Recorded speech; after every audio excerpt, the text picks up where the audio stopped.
داور نے بڑی مشاقت کے ساتھ ان پٹیوں کو گوما کے شانے پر باندھ دیا اور ایک پٹی اس کی گردن میں ڈال کر اس کا ہاتھ اس میں لٹکا دیا۔ اب گوما صرف ایک ہاتھ سے کام کرنے کے قابل رہ گیا تھا۔ نیچے ہونے والا شور ابھی تک جاری تھا۔ اس کمرے کی تپش اور بڑھ گئی تھی۔ ایسا لگ رہا تھا جیسے آگ پھیل رہی ہو اور ابھی تک اس آگ کو بجھانے کا بندوبست نہیں ہو سکا تھا۔ البتہ گولیاں چلنے کی آواز بند ہو گئی تھی۔ اے بھائی کنگ کانگ، سالب تمہارا طبیعت کیسا ہے؟ عبدل نے گوما سے پوچھا۔ میں تو خیر ٹھیک ہوں، لیکن تم لوگوں کے ساتھ کیا ہوا؟ اس کمرے سے کیسے نکلے؟ اپن کو سالہ یہ آدمی کمرے سے نکالا تھا۔ عبدل نے فرش پر پڑے بادل کی لاش کی طرف اشارہ کیا۔ یہ کھڑکی کا راستے کمرے میں آیا اور سارے بموں کا دھڑن تختہ کر دیا، پھر کے سالہ اپن کو اس کمرے میں لایا۔ یہ دونوں حرامی بھی اس کے ساتھ تھا۔ ادھر آ کر اپن نے اس سے لفڑا کر دیا، خوب مارا ماری ہوئی، پھر اپن نے ان تینوں کو روش بنا دیا۔ پھر اپن تم کو ڈھونڈنے کا واسطے جاری رہا تھا کہ استاد کے ساتھ تم کو آتا دیکھا تو اپن کا گھوپڑی ایک دم گھوم گیا۔ ٹھیک ہے، اب ہمیں اوپر چلنا ہے، ہمارے پاس وقت کم ہے، داور نے کہا۔ اس نے ہاتھ بڑھا کر گوما کو سہارا دینا چاہا، لیکن گوما نے مسکراتے ہوئے انکار کر دیا۔ پھر وہ سب زینے کی طرف بڑھ گئے۔ گوپی نے زینے پر پڑی ہوئی لاش کھینچ کر ایک طرف ہٹا دی۔ سب سے پہلے داور نے سیڑھی پر پاؤں رکھا، اس کے بعد گوما آیا، اور گوما کے بعد عبدل نے قدم آگے بڑھایا تھا کہ یکے بعد دیگرے کئی آدمی دوڑتے ہوئے اس کمرے میں داخل ہو گئے۔ یہ 3 آدمی مشین گنیں لیے تھے، جن کے رخ ان کی طرف تھے، اور مشین گنوں کی موجودگی میں یہ لوگ ان کا کچھ نہیں بگاڑ سکتے تھے۔ پیڈرو نے بوکھلا کر ادھر ادھر دیکھا۔ اس کے پاس بھاگنے کے لیے کوئی راستہ نہیں تھا۔ اسے بہت بری طرح گھیر لیا گیا تھا۔ اس کے ساتھ آئے ہوئے محافظوں کی لاشیں دور پڑی تڑپ رہی تھیں۔ اس کی تجوری ایک طرف گری ہوئی تھی اور 3 عدد موت اگلنے والے پستولوں کے رخ اس کے سینے کی طرف تھے۔ نیچے ہونے والا شور ابھی تک جاری تھا۔ دھوئیں کے مرغولے اب اتنے بلند ہو گئے تھے کہ چھت کے اوپر منڈلاتے ہوئے دکھائی دے رہے تھے۔ اس کا مطلب تھا کہ آگ نے بھی شدت اختیار کر لی تھی۔ اس کا ہیلی کاپٹر سامنے کھڑا تھا، لیکن وہ اسے استعمال نہیں کر سکتا تھا۔ ایسی بے بسی اس نے پہلے کبھی محسوس نہیں کی تھی۔ سب کچھ چھوڑ کر بھاگ رہے ہو کیوں؟ کم از کم تم ہم لوگوں سے بچ کر نہیں جا سکتے۔ ہم بہت دیر سے چھت پر تمہارا انتظار کر رہے تھے۔ ہمیں معلوم تھا کہ تم فرار ہونے کے لیے اس ہیلی کاپٹر کا سہارا لوگے۔ کون ہو تم لوگ؟ کیا چاہتے ہو؟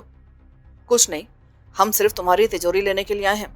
بہت دنوں سے اس خزانے پر تم کسی سانپ کی طرح بیٹھے ہوئے تھے۔ اپنے کسینوں میں جوا کھیلنے والوں کے ساتھ بے ایمانی کر کے بہت دولت جمع کر لیا تم نے۔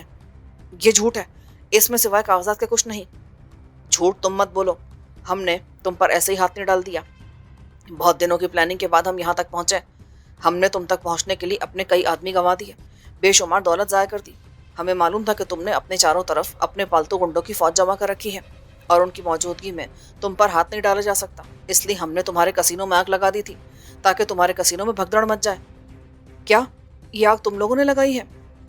پیڈرو نے اپنے خشک ہونٹوں پر زبان پھیری۔ ہاں۔ کہو کیسی رہی پلاننگ؟ جب آگ لگی تو کوئی بھی شخص اپنے باس کی پرواہ نہیں کرتا، سب کو اپنی اپنی پڑی رہتی ہے۔ آگ لگاتے ہم لوگ اس چھت پر آ کر تمہارا انتظار کرنے لگے۔ اگر تم لوگ اتنے عقل مند اور بہادر ہو تو پھر تم نے براہ راست تجوری کیوں نہیں اٹھا لی؟ اس لیے کہ میں جانتا ہوں کہ یہ تجوری سوائے تمہارے اور کوئی نہیں کھول سکتا۔ تم نے اس کی بناوٹ اور ساخت پر بہت پیچیدہ بنا رکھی ہے۔ اگر ہم اسے اپنے ساتھ اٹھا کر لے بھی جائیں تو ہمیں کوئی فائدہ نہیں ہوگا، کیونکہ ہم اسے کھول نہیں سکتے، اور نہ ہی اسے کسی چیز سے توڑا جا سکتا ہے۔ اس میں انتہائی درجہ حرارت کو برداشت کرنے کی صلاحیت بھی موجود ہے۔ اس کی چادریں شعاؤں سے بھی نہیں کاٹی جا سکتی، پھر یہ تجوری ہمارے لیے بیکار ہو جاتی۔ اسی لیے ہمیں اس تجوری کے ساتھ ساتھ تمہاری بھی ضرورت ہے، تاکہ تم شرافت سے یہ تجوری کھول دو۔ اوہ، اور اگر میں ایسا کرنے سے انکار کر دوں تو؟ تمہارا یہ انکار زیادہ دیر برقرار نہیں رہے گا۔ پھر اس نے اپنے ساتھ کھڑے شخص کی طرف اشارہ کیا۔ تم نے شاید اس کے بارے میں بہت کچھ سنا ہوگا۔ اس کا نام ماتھر ہے، لیکن عام طور پر اسے ڈریکولا کہا جاتا ہے۔ یہ انسانوں کا خون پینے میں بہت دلچسپی رکھتا ہے۔ کیوں ماتھر؟ ماتھر نامی شخص نے اپنے دانت نکال دیے۔ پیڈرو ایک لمحے کے لیے کانپ کر رہ گیا۔ اس نے اس آدمی کا نام سن رکھا تھا۔ یہ ایک جنونی قاتل تھا، بڑی بے دردی کے ساتھ لوگوں کا خون پی لیا کرتا تھا۔ پولیس کئی بار اسے گرفتار کر چکی تھی، لیکن عدم ثبوت کی بنا پر اسے رہا کر دیا جاتا تھا۔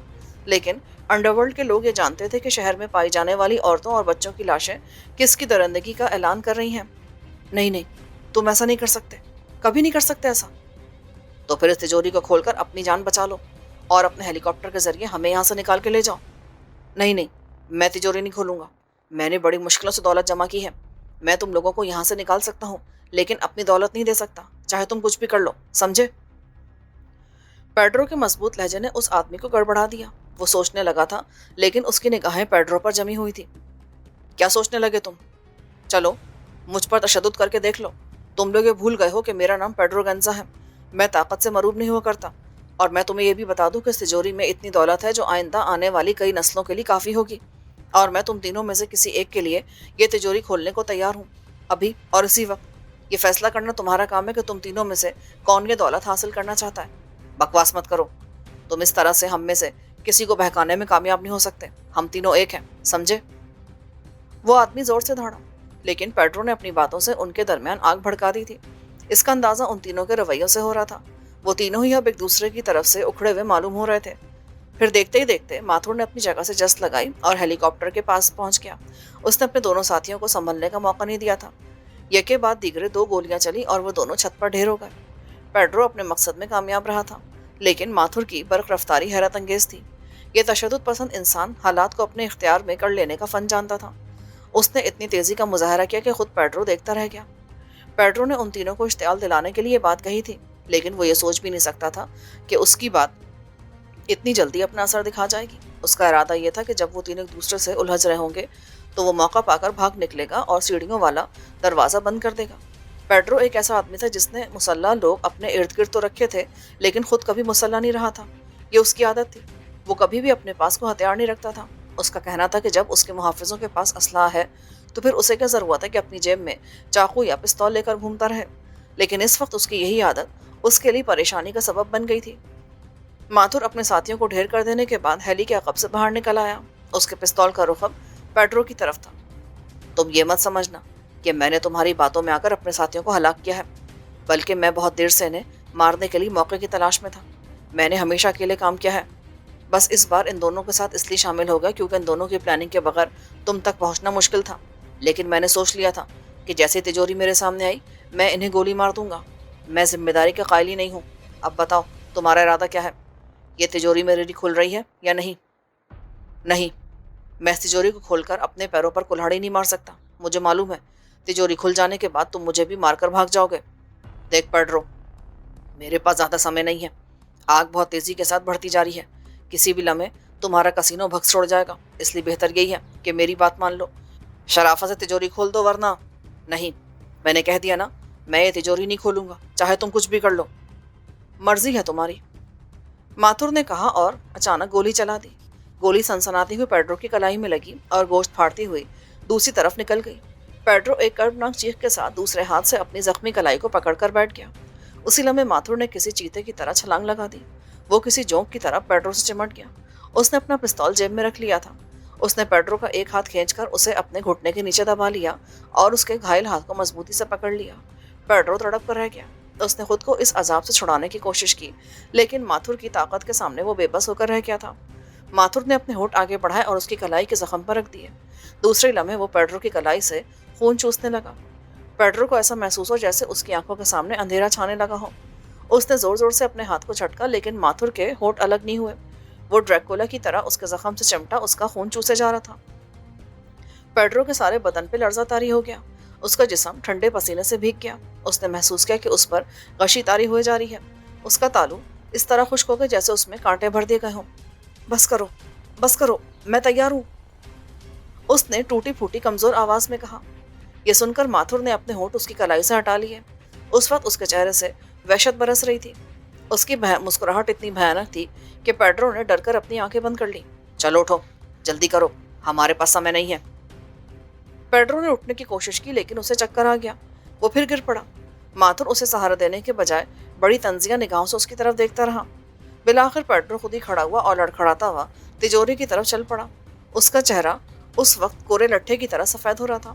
اس کا بدن رہ رہ کر جھٹکے لینے لگتا جیسے اسے کرنٹ لگ رہا ہو۔ تجوری تک کا فاصلہ اس کے لیے قیامت خیز ثابت ہوا۔ وہ گری ہوئی تجوری کے پاس آ کر گھٹنوں کے بل بیٹھ گیا اور ایک گہری سانس لے کر اس نے تجوری کے ڈائل پر انگلی رکھ دی۔ ماتھور اس دوران اس کے قریب ہی آ کر کھڑا ہو گیا تھا۔ وہ بڑی گہری نگاہوں سے پیڈرو کو تجوری کھولتے ہوئے دیکھ رہا تھا۔ تینوں مشین گنوں کے رخ انہی تینوں کی طرف تھے۔ گوما اس دوران ریلنگ کا سہارا لے کر اس طرح کھڑا ہو گیا تھا جیسے اس کے جسم کی توانائی ختم ہوتی جا رہی ہو۔ ان لوگوں میں صرف داور ہی ایسا تھا جس نے نہ صرف اپنے حواس قابو میں رکھے بلکہ اس کی آنکھیں شعلے برسا رہی تھیں۔ وہ بڑی کھا جانے والی نگاہوں سے ان لوگوں کو دیکھنے لگا جو عین وقت پر نہ جانے کہاں سے اٹپکے تھے۔ اپنے اپنے ہتھیار پھینک دو، ان میں سے دراز قامت شخص نے اپنے ہاتھ ہلاتے ہوئے انہیں ہدایت کی۔ داور نے گہری سانس لی اور پستول ایک طرف پھینک دیا۔ اس کے تینوں ساتھیوں نے بھی اس کی تقلید کی، جبکہ گوما اسی طرح ریلنگ کا سہارا لیے کھڑا تھا۔ ان تینوں نے اسے زخمی دیکھ کر اس کی طرف دھیان نہیں دیا۔ ان میں سے ایک نے ان کے پھینکے ہوئے ہتھیار سمیٹ کر ایک طرف ڈال دیے۔ تم سے اپنے ساتھیوں کی موت کا حساب چکانا ہے، اسی دراز قامت نے داور کی طرف دیکھتے ہوئے کہا۔ تم نے چٹانی ساحل پر ہمارے آدمیوں کو ہلاک کیا اور ایک ساتھی کو تم نے گٹر میں گولی مار کر پھینک دیا۔ وہ ہمارے گروپ کا سب سے ہوشیار آدمی تھا۔ اوہ، تو وہ تمہارا آدمی تھا؟ یار اگر تم پہلے بتا دیتے تو میں اس کے لیے چائے پانی کا بندوبست کر دیتا، لیکن تمہارا وہ ہوشیار آدمی ہمارے پیچھے اس گٹر میں کیوں اترا تھا؟ ہم لوگوں نے دھیما کو اپنے ساتھ ملا لیا تھا، لیکن جب ساحل کی طرف سے ہمارے پاس کوئی نہ آیا تو ہمارا وہ آدمی دھیما کو دیکھنے کے لیے اس طرف چلا گیا تھا۔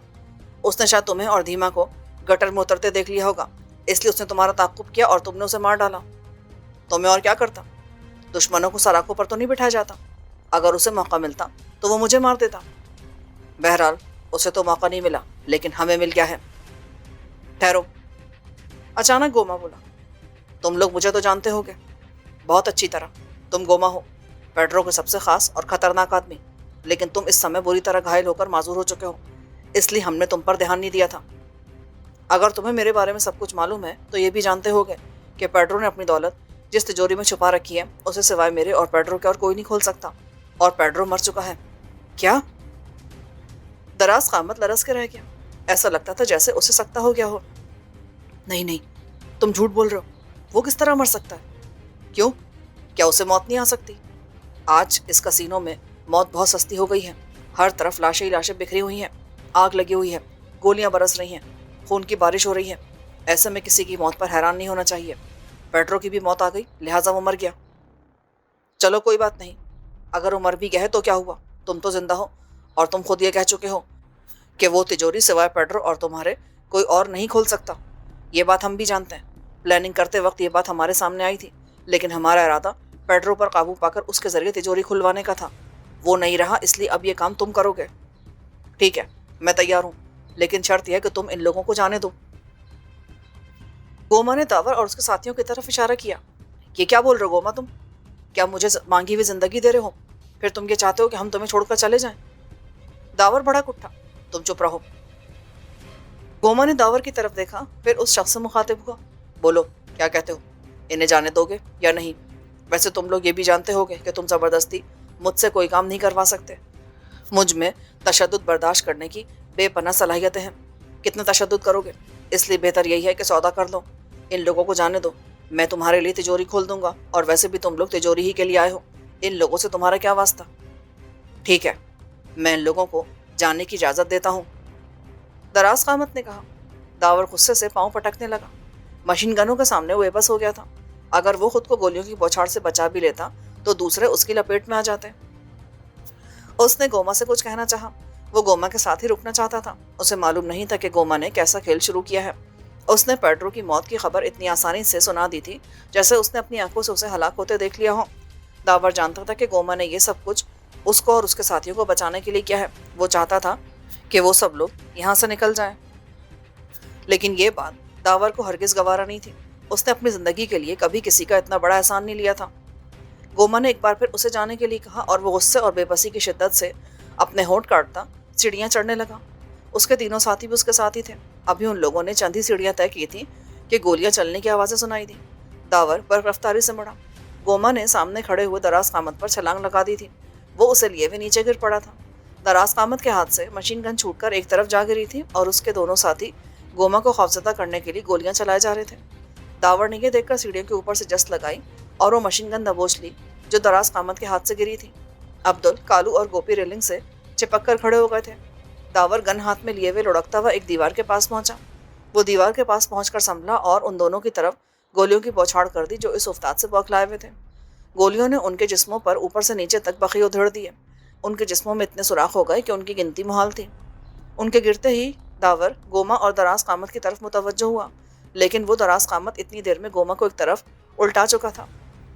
گوما کا ایک ہاتھ اس کی گردن سے بندھا ہوا تھا، جس کی وجہ سے اسے حرکت کرنے میں بھی دشواری ہو رہی تھی۔ دراز قامت بہت پھرتیلا ثابت ہوا۔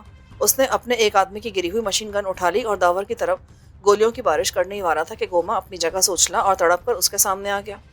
دراز قامت کی مشین گن نے گولیاں اگلی اور گوما کے بدن میں پیوست ہو گئی۔ یہ ایک لمحے کا کھیل تھا، جس نے اس کمرے میں سناٹا سا بکھیر دیا۔ گولیوں کی آوازیں تھمی تو سناٹا شور کرنے لگا۔ سب کے سب حیرت اور سکتے کے عالم میں رہ گئے۔ خود دراز قامت کچھ دیر کے لیے سٹ پٹا گیا، اور یہی وہ موقع تھا جب داور نے اس کو بھی گوما کی طرح ادھڑ کے رکھ دیا۔ اس کے چلاوے برسٹ نے دراز قامت کو چھید دیا۔ یہ گولیوں کی آخری آوازیں تھی جو وہاں گونجی۔ اس کے بعد سناٹا طاری ہو گیا۔ عبدل، کالو اور گوپی سیڑھیوں سے نیچے اترے۔ داور آہستہ آہستہ کھڑا ہوا۔ اس کے چہرے پر بے پناہ وحشت تھی۔ اس کی آنکھیں خون اگل رہی تھیں۔ عبدل نے ان آنکھوں کی ایسی کیفیت پہلے کبھی نہیں دیکھی تھی۔ داور دھیرے دھیرے گوما کی لاش کے پاس آ کھڑا ہوا۔ اسے ایسا محسوس ہو رہا تھا جیسے اس کی ماں دوبارہ مر گئی ہو، اس کے بھائی کو موت آ گئی ہو، اس کا کوئی گہرا دوست اس دنیا میں نہ رہا ہو۔ ادھر سالہ سب ٹائٹا فش ہو گیا استاد، آگ پھیلتا جا رہا ہے۔ ادھر سالہ کوئی فائر بریگیڈ بھی آنے کا نہیں ہے۔ تھوڑی دیر بعد ادھر اپن کبھی آملیٹ بن جائے گا۔ کچھ دیر رہنے دو عبدل۔ کیا تم نے کبھی ایسی موت دیکھی ہے؟ کبھی اس چاند سے کسی کو مرتے دیکھا ہے؟ نہیں نا۔ یہ ایک بہادر آدمی تھا عبدل، اس کی بہادری کو میں سلام پیش کرتا ہوں۔ داور اپنا ہاتھ پیشانی تک لے گیا۔ وہ کچھ دیر اسی طرح کھڑا رہا، پھر ایک جھٹکے سے دراز قامت کی لاش کی طرف مڑا۔ اس نے لاش کو ٹھوکر مارنے کے لیے اپنا پیر اوپر اٹھا لیا، پھر کچھ سوچ کر وہ لاش کے پاس سے ہٹ گیا۔ تم ٹھیک کہتے ہو عبدل، ہمیں یہاں سے چل دینا چاہیے، بہت دیری ہو گئی ہے، پیڈرو چھت پر ہوگا۔ گوپی اور کالو اسے حیرت سے دیکھ رہے تھے۔ اس نے بہت جلدی خود پر قابو پا لیا تھا۔ پھر وہ لوگ سیڑھیوں کی طرف لپک لیے۔ سب سے آگے داور ہی جا رہا تھا، اس کے پیچھے وہ تینوں تھے، اور اب وہ سب مشین گنوں سے مسلح ہو چکے تھے۔ چھت پر پہنچنے کا دروازہ کھلا ملا تھا۔ جب وہ اس دروازے کے ذریعے چھت پر پہنچے تو اس وقت تک پیڈرو تجوری کھول چکا تھا، اور ماتھر اس کے پاس کھڑا للچائی ہوئی نگاہوں سے تجوری کو دیکھ رہا تھا۔ قدموں کی آہٹ سن کر ماتھر تیزی سے مڑا اور اپنے سامنے 4 مسلح آدمیوں کو دیکھ کر سکتے میں رہ گیا۔ یہی کیفیت پیڈرو کی تھی۔ وہ اپنے زخمی ہاتھ کو سنبھالتے ہوئے بڑی تیزی سے اٹھ کھڑا ہوا تھا۔ اوہ، تو ہم لوگ ٹھیک ٹائم پر پہنچے لائے۔ ذرا سی بھی دیر ہو جاتی نا تو کام خراب ہو جاتا۔ کیوں؟ کون ہو تم لوگ؟ ماتھر نے پوچھا۔ وہ اس صورتحال سے زیادہ پریشان معلوم نہیں دے رہا تھا۔ کیا چاہتے ہو؟ اے لمبوترے، سب سے پہلے تو اپنا پستول نیچے گرا دے، ورنہ یہ مشین گن 1 سیکنڈ میں 1000 گولی چلاتی ہے۔ کیا؟ ماتھر نے بڑی کینتوز نگاہوں سے عبدل کی طرف دیکھا۔ اس کی آنکھوں میں نفرت بھری تھی۔ وہ بے پناہ نفرت سے عبدل کو دیکھ رہا تھا۔ ایسا لگ رہا تھا جیسے وہ خطروں کی پرواہ کیے بغیر اپنا پستول عبدل کے سینے پر خالی کر دے گا۔ پھر نہ جانے کیا سوچ کر اس نے پستول ایک طرف پھینک دیا، جسے کالو نے کیچ کر لیا۔ تم شاید مجھے اچھی طرح جانتے ہوگے پیڈرو، داور نے پیڈرو کی طرف دیکھتے ہوئے کہا۔ تم نے میرے لیے ہر طرف جال بچھا رکھے تھے، لیکن تمہیں معلوم نہیں کہ اوپر والا جس کو رکھنا چاہتا ہے اسے کوئی نہیں مار سکتا۔ آج کا دن تیری بدقسمتی کا دن تھا، اور یہ رات تیری بدقسمتی کی رات ہے۔ تیری جمع کی ہوئی دھن دولت تیرے کسی کام نہیں آئے گی۔ اب تمہاری یہ دولت ہم اپنے ساتھ لے جائیں گے، اور تم بھی ہمارے ساتھ ہوگے۔ ہم تمہیں بھی ساتھ لے جانا چاہتے ہیں، سمجھے؟ گوپی، کالو، تم دونوں تجوری اٹھا کر ہیلی کاپٹر میں رکھ دو، ہم اسی کے ذریعے اس جزیرے سے باہر نکلیں گے۔ نہیں، تم ایسا نہیں کر سکتے، ماتھر بول پڑا۔ میں بڑی مشکلوں سے نہ جانے کتنی لاشوں سے گزر کر یہاں تک پہنچا ہوں۔ میں یہ دولت تم لوگوں کو لے جانے نہیں دوں گا۔ کیا تم ہمیں روک سکو گے؟ داور نے مسکراتے ہوئے کہا۔ ماتھر تل ملا کے رہ گیا۔ اس کا چہرہ غصے اور نفرت کی شدت سے اور بھی بھیانک ہو گیا تھا۔ کالو اور گوپی نے تجوری اٹھا کر ہیلی کاپٹر میں رکھ دی۔ ہیلی کاپٹر کا دروازہ کھلا ہوا تھا۔ وہ عمارت اب کسی بھی لمحے خاکستر ہونے والی تھی۔ آگ کے شعلے چاروں طرف سے چھت تک پہنچ رہے تھے۔ داور نے عبدل کو اشارہ کیا اور وہ ہیلی کاپٹر میں بیٹھ گیا۔ پھر گوپی اور کالو اندر آ گئے۔ اس کے بعد داور نے ماتھر کو ہیلی کاپٹر میں جانے کی ہدایت کی۔ وہ بڑی قہر آلود نگاہیں داور پر ڈالتا ہوا ہیلی میں داخل ہو گیا۔ پیڈرو ہیلی کاپٹر سنبھالنے کے قابل نہیں رہا تھا، اس لیے یہ کام داور انجام دے رہا تھا۔ ہیلی کاپٹر اڑانے کا یہ اس کا پہلا تجربہ تھا۔ اس ہیلی کاپٹر میں اتنے آدمیوں کی گنجائش نہیں تھی۔ اس کے باوجود وہ سب کسی نہ کسی طرح ایک دوسرے سے چپک کر اس میں بھری گئے تھے۔ کالو اور گوپی نے مشین گن کی نال ماتھر کی پسلیوں سے لگا رکھی تھی، اس لیے وہ بے حس و حرکت بیٹھا تھا۔ چلو، اب مجھے بتاتے جاؤ کہ اس ہیلی کاپٹر کو کس طرح اڑایا جاتا ہے۔ داور نے پیڈرو سے پوچھا، جسے اس نے اپنے قریبی بٹھایا تھا۔ پیڈرو نے اپنے ہونٹوں پر زبان پھیرتے ہوئے داور کو بتانا شروع کر دیا۔ وہ اسے بڑی دل جمعی کے ساتھ ہیلی کے کل پرزوں کے متعلق بتانے لگا۔ اس نے یہ بتایا تھا کہ کس طرح اس کا انجن رواں کیا جاتا ہے، کس طرح سے اوپر اٹھایا جاتا ہے، اور کس طرح اس کی رفتار اور رخ کو کنٹرول کیا جاتا ہے۔ داور نے اس کی ہدایت پر عمل کیا اور ہیلی ایک زوردار آواز کے ساتھ دھیرے دھیرے اوپر اٹھنے لگا۔ جلتی ہوئی عمارت کہیں نیچے رہ گئی، کچھ اور نیچے ہوئی، اور ہیلی کاپٹر اب خاصی بلندی پر آ گیا۔ نیچے عمارت جل رہی تھی، لوگ ابھی تک بھاگتے پھر رہے تھے۔ کس کو معلوم تھا کہ اس خوفناک آگ نے کتنے لوگوں کو چاٹ لیا ہو۔ وہ رات اس کسینو کے لیے بہت ہی بھیانک ثابت ہوئی تھی۔ ہر طرف لاشیں ہی لاشیں بکھری ہوئی تھیں۔ اتنی گولیاں چلی تھیں جتنی گولیاں اس جزیرے پر پورے 1 سال میں نہیں چلی ہوں گی۔ انگنت لوگ مر گئے تھے اور انہیں پوچھنے والا کوئی نہ تھا۔ لاشیں بے گور و کفن پڑی تھیں اور پیڈرو کی برسوں کی کمائی ہوئی دولت اس رات غیروں کے حوالے ہو گئی تھی۔ جس دولت کے لیے اس نے سارا کھیل رچا رکھا تھا وہ آج اس کے بھی کام نہیں آئی تھی۔ ہیلی نے اس جزیرے کو پیچھے چھوڑ دیا۔ اب وہ سمندر کے اوپر پرواز کر رہا تھا۔ اس کی پرواز میں توازن نہیں تھا۔ کبھی کبھی وہ اس بری طرح ڈگمگانے لگتا جیسے بس وہ گرنے والا ہو۔ ایسے موقع پر پیڈرو پھر کو ہدایت کرتا اور داور اس کی ہدایت پر عمل کرتے ہوئے ڈگمگاتے ہوئے ہیلی کاپٹر کو قابو کر لیتا۔ ہیلی کاپٹر کا رخ مہانگر کی طرف تھا کیونکہ وہ ایک ایسی جگہ تھی جہاں سے یہ لوگ بمبئی کے لیے روانہ ہو سکتے تھے۔ داور کو اندازہ نہیں تھا کہ مہانگر پہنچنے کے بعد کیا صورتحال ہوگی، لیکن اس کے علاوہ اور کوئی چارہ بھی نہیں تھا۔ گلام میں ہیلی کاپٹر کو اتارنے کی گنجائش نہیں تھی۔ یہاں ہر طرف دوڑتے بھاگتے لوگ تھے۔ ایک افراتفری کا عالم تھا اور وہ اس افراتفری سے بچ کر نکل جانا چاہتا تھا۔ اس کے دونوں مقاصد پورے ہو چکے تھے۔ کسینو کی پوری دولت بھی اس کے ہاتھ آ گئی تھی اور پیڈرو بھی اس کے ساتھ تھا۔ اس کی یہ مہم ابھی تک کامیاب ثابت ہوئی تھی۔ اس نے ارادہ کیا کہ وہ مہانگر پہنچ کر اس آدمی کو چھوڑ دے گا جسے وہ اپنے ساتھ ہیلی میں بٹھا کر لے آئے تھے۔ پھر کسی لانچ کا بندوبست کر کے یہ لوگ گوا سے نکل جائیں گے۔ دولت پاس ہو تو راستے کی بہت سی رکاوٹیں دور ہو جاتی ہیں۔ مہانگر کا جزیرہ زیادہ دور نہیں رہ گیا تھا۔ اس کے اطراف میں چھائی ہوئی بلند پہاڑی چٹانیں اندھیرے کے باوجود ہیبت ناک ہاتھیوں کی طرح دکھائی دینے لگی۔ یہاں پہنچ کر پیڈرو کی آنکھیں یک چمک اٹھی۔ اس کے ہونٹوں پر عجیب سی مسکراہٹ پھیل گئی، ایسی مسکراہٹ جسے داور سمیت کوئی بھی محسوس نہیں کر سکا۔ اب اس سالے کو اپنی طرف کھینچ لو، ہم مہانگر پہنچنے والے ہیں۔ داور نے اس کی ہدایت پر عمل کرتے ہوئے اس کے بتائے ہوئے آلے کو کھینچ لیا۔ اس عمل کے ساتھ ہی وہ ہیلی کاپٹر اس شدت سے لرزا جیسے کوئی عمارت بھیانک زلزلے کی زد میں آ گئی ہو۔ اس کے ساتھ ہی اس کی رفتار بہت تیز ہو گئی۔ وہ پہلے سے کہیں زیادہ ڈگمگانے لگا۔ یہ کیا ہو رہا ہے؟ بتاؤ، کیسے سنبھالو اس کو؟ داور چیخ پڑا۔ اب اس کو سنبھالنے کی ضرورت نہیں رہی، پیڈرو نے عجیب انداز میں کہا۔ اس کی نقاہت اچانک ہی ختم ہو گئی تھی۔ اب اس ہیلی کاپٹر کو تباہ ہونے سے کوئی نہیں بچا سکتا۔ میں نے کہا تھا نا کہ یہ دولت میری ہے، اسے کوئی بھی نہیں لے جا سکتا۔ جب یہ میرے کام نہیں آئے گی تو یہ کسی کے بھی کام نہیں آ سکتی۔ بکواس بند کرو، جلدی بتاؤ ورنہ میں گردن توڑ دے گا۔ عبدل نے پیچھے سے اس کی گردن دبوچ لی۔ اس سے کوئی فرق نہیں پڑے گا، میرے ساتھ تم سب بھی مر جاؤ گے اور میں یہی چاہتا ہوں۔ وہ دیکھو سامنے، پیڈرو نے بھیجی ہوئی آواز میں کہا۔ بے اختیار سب سامنے کی طرف دیکھنے لگے۔ کالی کالی چٹانیں بہت تیزی سے قریب آ رہی تھیں۔ ہیلی کاپٹر کسی بھی لمحے ان چٹانوں سے ٹکرانے والا تھا۔